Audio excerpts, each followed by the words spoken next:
হুগলির ডানকুনিতে রাম মন্দিরের আদলে মণ্ডপ। ডানকুনির একাধিক মণ্ডপ পরিদর্শনে সিপি অমিত পি জাভালকি। এ বিষয়ে চন্দননগর পুলিশ কমিশনারেটের কমিশনার অমিত পি জাভালকি বলেন, প্রতি বছর পুজো শুরু হওয়ার আগে প্যান্ডেল তৈরির সময় আমরা বিশেষ বিশেষ মণ্ডপ পরিদর্শনে যাই। মাঝারি ধরনের মণ্ডপগুলোতে যায় অন্যান্য সিনিয়র অফিসাররা, আর ছোটখাটো মণ্ডপগুলোতে থানার আইসিরা পরিদর্শন করেন।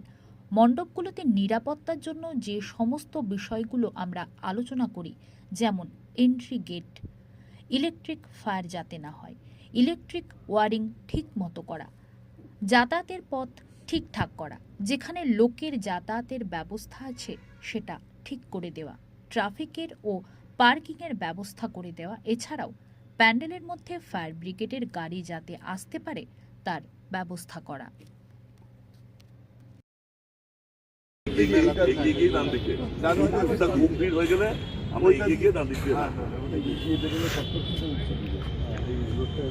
আচ্ছা, এদিক দিয়ে গেলে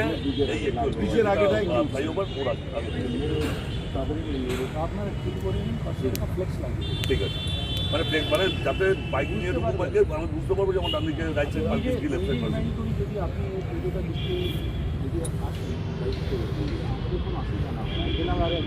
বাইক পার্কিং ফ্লেক্স লাগানো আছে, আমি দেখেছিলাম, গাড়ি পার্ক করলাম, দেখলাম গাড়িগুলো ঠিক মাথায় রেখে আপনি যান। ঠিক ঠিক ঠিক ঠিক আছে। আর ফায়ারের আমি তো আপনাকে বলছি, আপনি তো ওটা প্রতিবারই আপনি ভালো মতো করে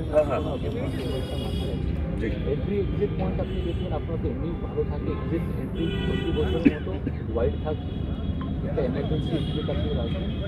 ওটাই প্রথম অবজারভেশন ছিল, স্টেপস করবেন।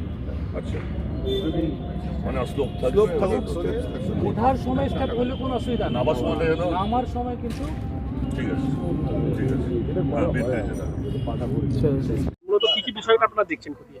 দেখুন, আমরা প্রতি বছরের মতো দুর্গাপুজো শুরু হওয়ার আগে যখন প্যান্ডেলগুলো তৈরি হচ্ছে তখন আমরা ভিজিট করি, এবং যে আমাদের নিরাপত্তার দিক থেকে যে আমাদের প্রিকশনগুলো নেওয়ার দরকার আছে, যে সতর্কতা যে রাখার দরকার আছে, সেই জিনিসগুলো আমরা ডিসকাস করি।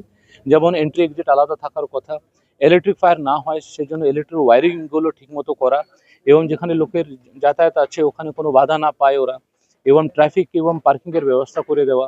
এবং এছাড়া আমাদের যে প্যান্ডেলগুলো হচ্ছে ফায়ার রিটার্ডেন্ট এটা করা, এবং ফায়ার ব্রিগেড যেন আসতে পারে সেই ব্যবস্থা করা, এই সব কিছু আমরা এখানে আলোচনা করেছি।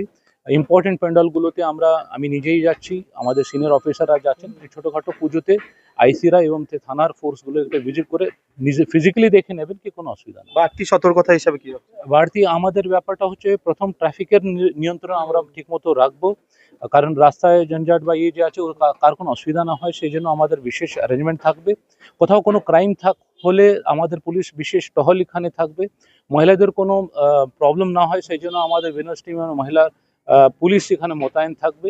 এছাড়া বিভিন্ন জায়গাতে স্পেশালি প্যান্ডেলের আশপাশে এবং ইম্পর্টেন্ট মোড়ে আমাদের সিসিটিভি মনিটরিং থাকবে, যদি কোনো ক্রাইম ঘটলে বা আমরা সেই জিনিসটা ডিটেক্ট করতে পারি। স্পর্শকাতর এলাকা দিয়ে হ্যাঁ, কুইক রেসপন্স টিম আমাদের HRFS এই সমস্ত টিমগুলো থাকবে। কোথাও কোনো ইস্যু হলে বা কোনো অসুবিধা হলে সঙ্গে সঙ্গে পুলিশ পৌঁছে যাবে। স্পর্শকাতর এলাকাগুলো চিহ্নিত করে দিচ্ছে। ওটা তো সে আছে, সাধারণত দুর্গাপুজোর সময় কোনো দুর্ঘটনা ঘটে না, সবাই কিন্তু ঠিক মতোই পুজো করে।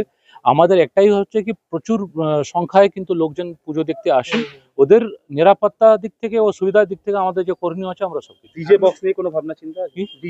ডিজে বক্স আমি একটাই বার্তা আছে এনভায়রনমেন্ট বোর্ড থেকে, এবং এটা পলিউশন যে হয় সাউন্ড পলিউশন, অনেক বয়স্ক লোক পাড়ায় থাকেন, বাচ্চাদের পরীক্ষা চলছে, সেই জিনিসটা কোনো অসুবিধা না হয় সেই জন্য ডিজে আমরা অ্যালাউ করছি না। আপনারা সবাই জানেন গতবার ডিজে নিয়ে আমরা কিন্তু কড়া ব্যবস্থা নেওয়া হয়েছিল। সকলকে আমি রিকোয়েস্ট করছি, আপনারা ডিজে বক্স বাজাবেন না। এটা সামান্য কিছু সময়ের জন্য আপনার